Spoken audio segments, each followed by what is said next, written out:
Haitian gang leader Jimmi Cherizier, also known as Barbecue, has warned of a civil war and genocide. This is if Prime Minister Ariel Henry remains in power. Barbecue spoke at a press conference in the capital, Port-au-Prince, where he vowed to topple Henry's government and establish a new system. Meanwhile, Haiti's Prime Minister Ariel Henry landed in Puerto Rico yesterday. This was after uncertainty arose over his whereabouts following a trip to Kenya. Peruvian Prime Minister Alberto Otarola has tendered his resignation. This was after an audio recording came out over the weekend where he purportedly tries to improperly influence government contracts. Otarola told the media that recording was made in 2021. He has accused political opponents of manipulating the audio to conspire against him. Venezuela will hold its presidential election on July 28th. The head of the National Electoral Council announced this yesterday. President Nicolas Maduro is expected to run for re-election. However, it is unclear which opposition challenger he will face.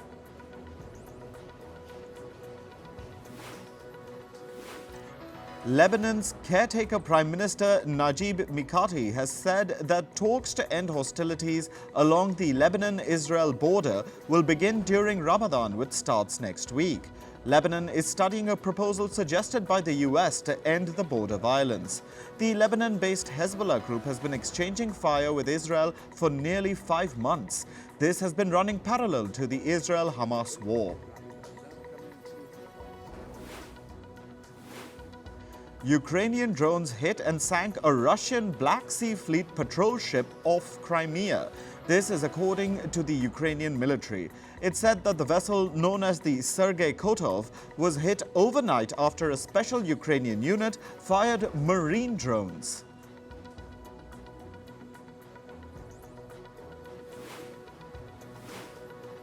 The International Criminal Court, or ICC, has issued arrest warrants for top Russian commanders Sergei Lobilash and Viktor Sokolov. This is for suspected war crimes in Ukraine. The ICC has accused the commanders of directing attacks on Ukraine's electric infrastructure. In March last year, the ICC had issued a warrant for the arrest of Russian President Vladimir Putin. However, Moscow denies that it is committing war crimes in Ukraine. Russia and China are considering putting a nuclear power plant on the moon. That is according to the head of Russia's space agency, Roscosmos. He said that Russia and China had been jointly working on a lunar program. They aim to put up the plant on the moon between 2033 to 2035.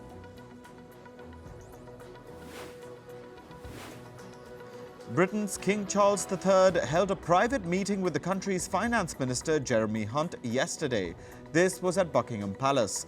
It comes as Hunt is due to present his budget statement to Parliament. Charles was diagnosed with cancer last year and decided to step back from some of his duties. It is not clear when he will return to his usual public role.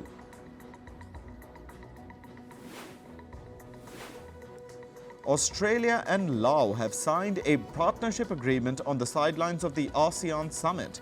The agreement will focus on areas of education, economics and trade, climate and defense. Australia is hosting the 3-day summit to mark 50 years since it became ASEAN's first external partner. The summit is being co-chaired by Australian and Laotian leaders. Azerbaijan has demolished the building that once housed the parliament of the Armenian people in Nagorno-Karabakh. The event was televised on Azerbaijani state television. The media said that the structure was demolished because it had been constructed illegally. Azerbaijan captured the breakaway region of Nagorno-Karabakh last year. This was after years of conflict with Armenia.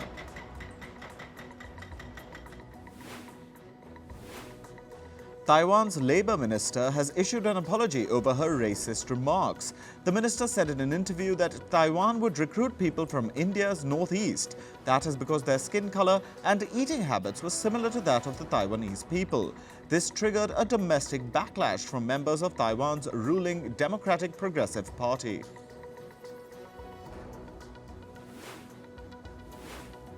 Indian Prime Minister Narendra Modi has inaugurated the country's first ever under-river metro tunnel. This is in the city of Kolkata in the state of West Bengal. The metro tunnel has been built under the Hooghly River, which passes through Kolkata. In climate news, Yemen is facing an environmental disaster after a UK-owned cargo ship sank in the southern Red Sea. A missile attack by the Houthis struck the vessel last month. The ship contained 200 tons of fuel, which has already left an oil slick. The vessel also had thousands of tons of fertilizer on board that could harm fishes and coral reefs in the region.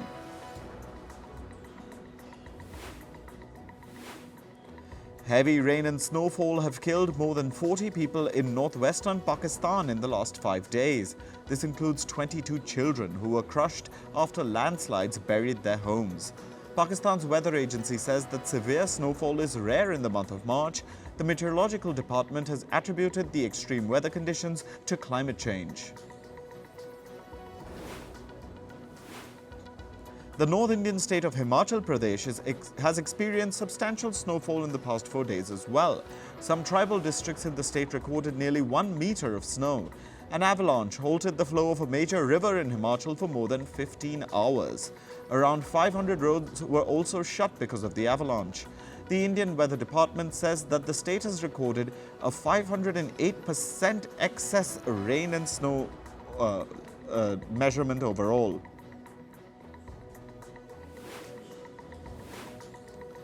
Severe floods have affected more than 100,000 people in the northwestern state of Acre in Brazil. Yesterday, the Acre River's level reached close to 18 meters in the state capital, Rio Branco. Authorities have declared an emergency in 19 of the 22 municipalities in the state. The Brazilian government has allocated about $5 million for regional humanitarian aid. The Arctic Ocean will likely go ice-free by 2030 for the first time in 80,000 years. This is according to a new study by Colorado Boulder University in the US. The study says that the Arctic could see frequent ice-free periods by mid-century. An ice-free Arctic doesn't mean there will be zero ice.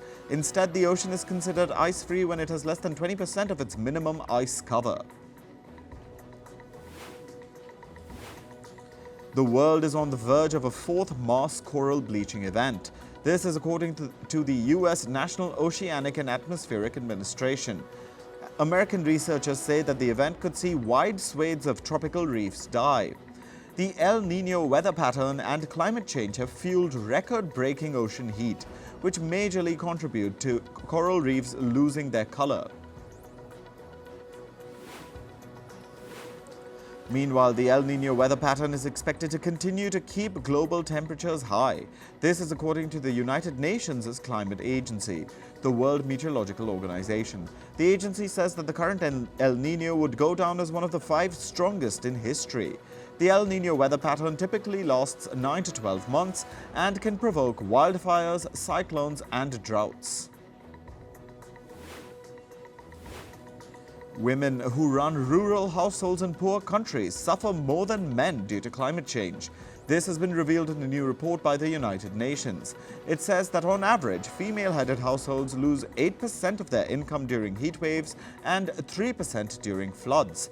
The report calls for targeted strategies to address issues faced by women in poor countries. On to business and tech news. Facebook and Instagram suffered more than a 2-hour outage yesterday. As per reports, the service disruption started late on Tuesday.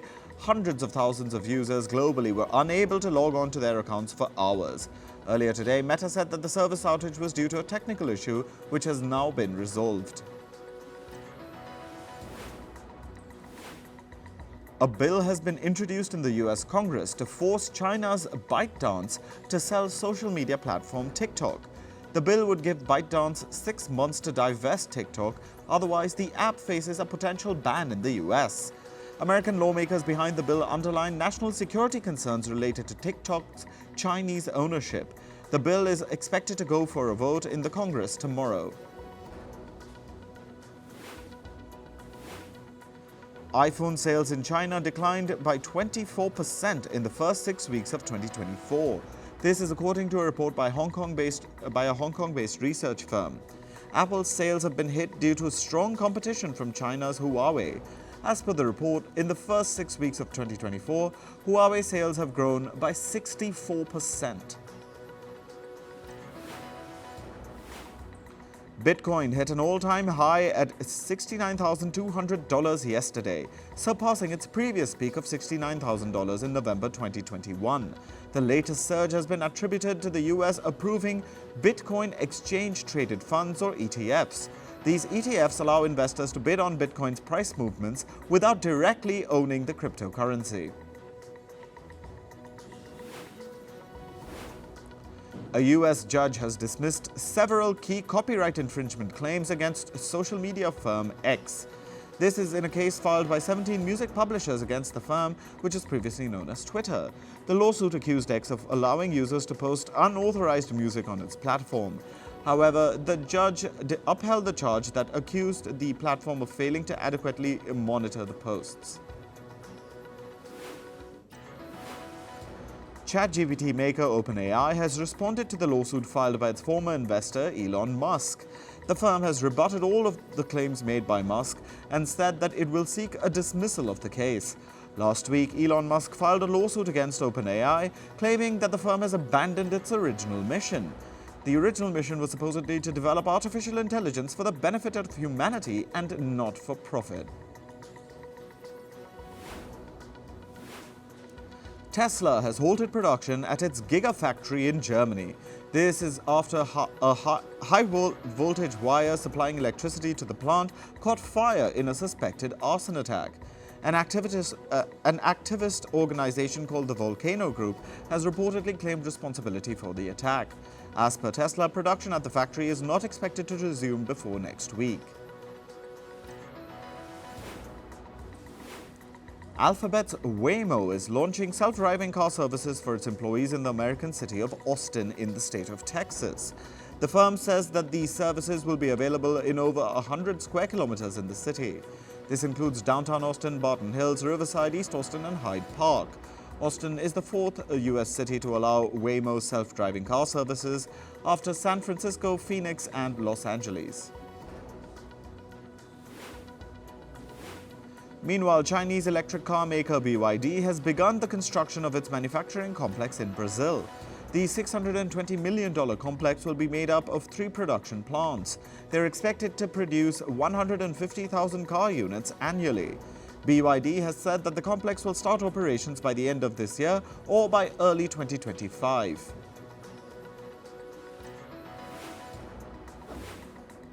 The Al Shaya Group, the Starbucks franchise operator in West Asian countries, is reportedly planning to lay off over 2,000 employees. This comes as Starbucks has faced consumer boycotts amid the Gaza war. Al Shaya operates around 2,000 Starbucks outlets in 13 West and Central Asian countries. While the firm has confirmed workforce reductions, it has not disclosed the number of impacted employees. Moving to sports, in cricket, Sachin Tendulkar has backed India's cricket board BCCI for giving priority to domestic cricket. The BCCI recently mandated centrally contracted players to play domestic cricket when they are not committed to national duties or in the National Cricket Academy. Tendulkar said playing in the Ranji elevates the level of the tournament. Former South African pacer Shabnim Ismail has recorded the fastest delivery in women's cricket. She shattered the 130 km/h barrier mark while playing in the Women's Premier League in India. Ismail clocked a speed of 132.1 km/h while bowling for the IPL franchise Mumbai Indians yesterday. It was the first time in women's cricket that a ball was bowled at a speed greater than 130 km/h. MS Dhoni landed in the Indian city of Chennai ahead of the Indian Premier League yesterday. Dhoni captains the IPL franchise Chennai Super Kings or CSK. It's being speculated that this IPL might be his last season as a player. Defending champions CSK start their IPL campaign against Royal Challengers Bangalore on March 22nd.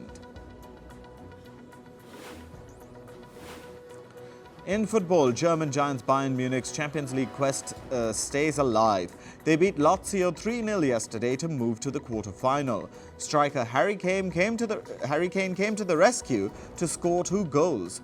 Bayern were initially trailing 1-0 in the first leg, but have qualified 3-1 on aggregate.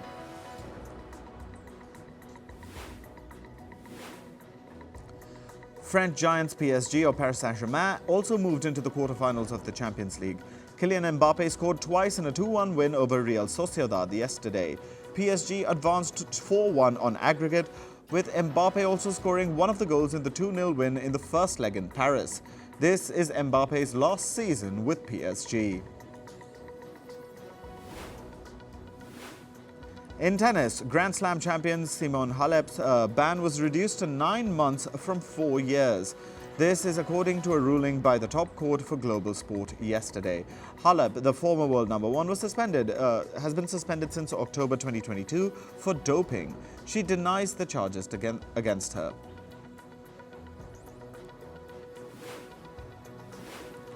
In Formula One, the FIA, the governing body of F1, has broken its silence involving its chief Ben Sulayem.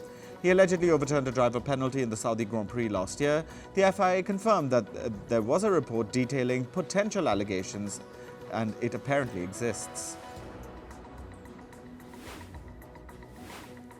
Meanwhile, Ben Sulayem faced new allegations. This one pertains to the Las Vegas Grand Prix. Reports say Sulayem allegedly told officials to not certify the circuit last year. Sulayem reportedly wanted false issues on the track to be identified to withhold the license. This claim has been made by the same whistleblower who also accused him of manipulating the results of the Saudi Grand Prix.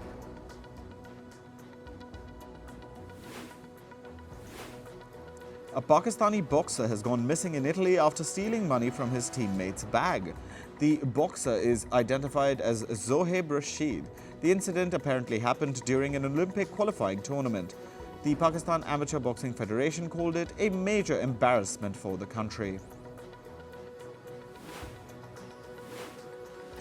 Police raided the Catalan Football Federation headquarters in Barcelona yesterday.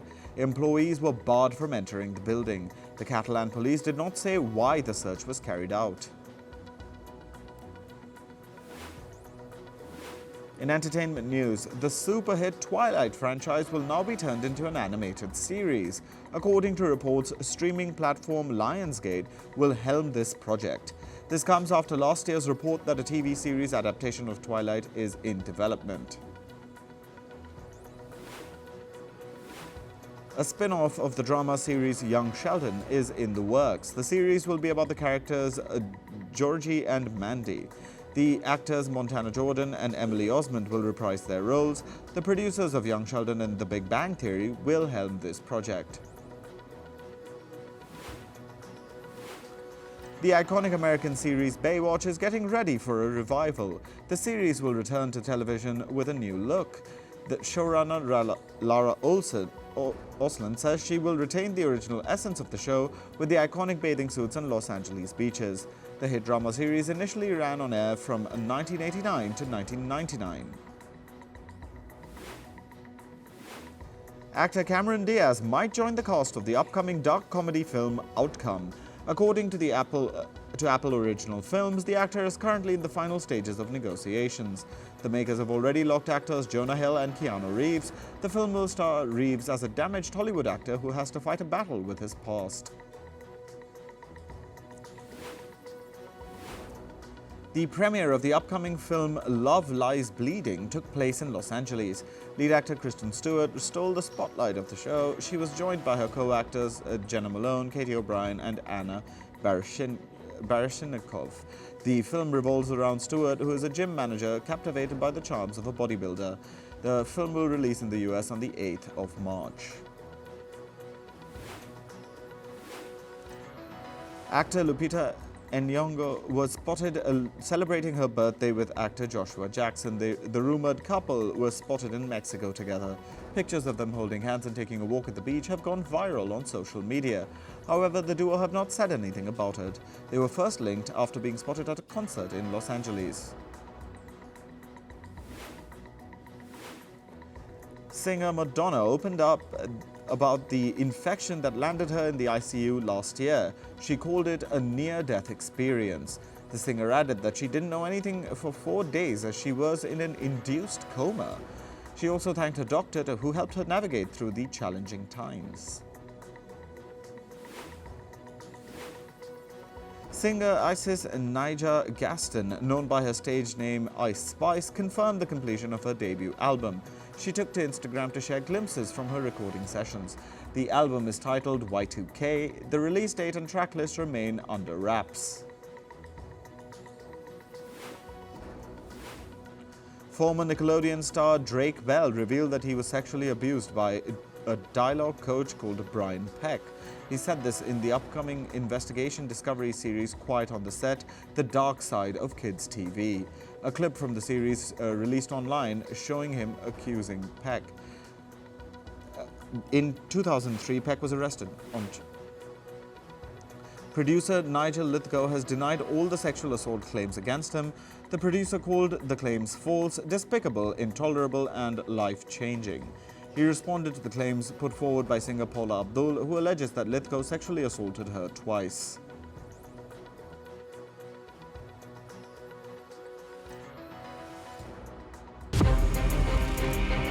From impeachments to inaugurations, if it's a political story, we are on the scene. The race for the White House is heating up. We're beating Biden. How dare he say that? If it's breaking news, we're live with the latest coverage. From the White House, the State Department, and Capitol Hill, we know the issues, but above all, we know the players to bring you the latest in-depth analysis on all the key stories that we're covering. I'm Eric Ham. Join me from Washington here on Firstpost America.